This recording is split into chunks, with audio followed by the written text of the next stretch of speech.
Welcome back to the channel. As I told you in the earlier videos, that dog training isn't a straight line. And in videos 1 and 2 and 3, we have been working on learning to stand, which is the precursor to whoa.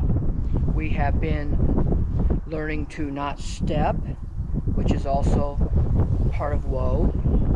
We have been learning to not move as the bird flushes, which is part of whoa. And what we're trying to do is get the dog to learn that the bird flying means whoa. It is considered to be a silent whoa. Now, I can still overlay whoa at the end, but we still want that dog, if it's coming up on a bird and the bird flushes, to stand still. If we walk in front, the bird flushes, we want the dog to stand still. It all boils down to the dog needs to stand still.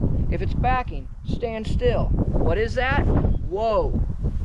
But we don't want to be yelling whoa all the time. If anybody's been in the field with someone that's whoa, whoa, whoa, whoa, your head's about ready to explode, right? So, silent. Now, she's great at backing. I've been working on that. I haven't shown you that because I can't show you a video of every day I go out. Her steady to flush on a point with scent in the nose, great. When she's moving and she comes across a bird that flies off, she doesn't stop and stand and hold it. So that's where our weakness is before we can drop the leash. Once we get this done, we'll be able to drop the leash.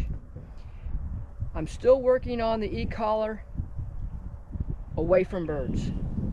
Very, very subtly. Maybe when I'm going out the garage door, I might tap her to stand still and wait. Maybe when we're getting ready to go to the truck and she's all excited, maybe I'll tap her once and have her stand still. But that collar's on the front, and she's associating that collar with other things around. And what do you think would happen if we've got a launcher, a bird in her nose, and we tap her? Or she might just start disliking the launcher. She might start disliking the bird. So we want to be careful with that. I want to add one last thing. The reason why we are holding the leash right now is to control excitement. Then we'll drop the leash, add a little excitement. Then we'll take the leash off and add even more excitement. That's when we need e-collar control by that time, which is a long ways away. And if you stay around to the end and watch all the series of stop to flushes that we're going to be doing and how we're going to be doing them, I will give you a tip that you can remember. I have the bird planted out there. The dog can't really see it, doesn't really know where it's at. I'm not even going to have the dog necessarily going towards the bird, but look at the wind. Wind's going that way. So the dog is not going to smell that bird. Let's do some stop to flush. Let's get to it. I want you to remember something I said, and I mentioned that we want a calm dog. Obviously not calm, but watch what happens as we get her ready.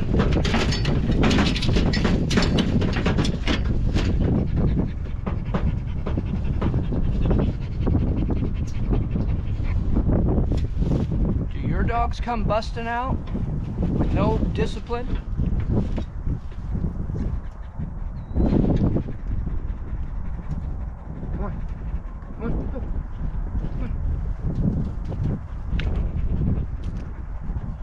Remember what I told you about the first day and how it would change?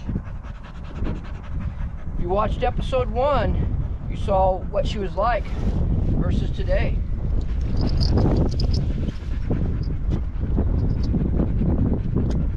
Make sure you always get her ears out of the way. You probably wonder where you can buy one of these pinch collars. If you have any questions, put them down in the comments section. Not all pinch collars are created equal.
That was the fourth bird.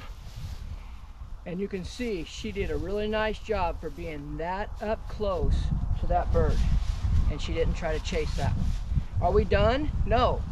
Many more sessions before she's gonna always stop to flush. The tip I want you to remember is there are plenty of ways to train a dog. Some people do it on a barrel, some people do it on the ground, some people do a whoa post, which I think is the stupidest thing you could do. I believe in being good to the dog, and the method we are using here is really gentle to the dog.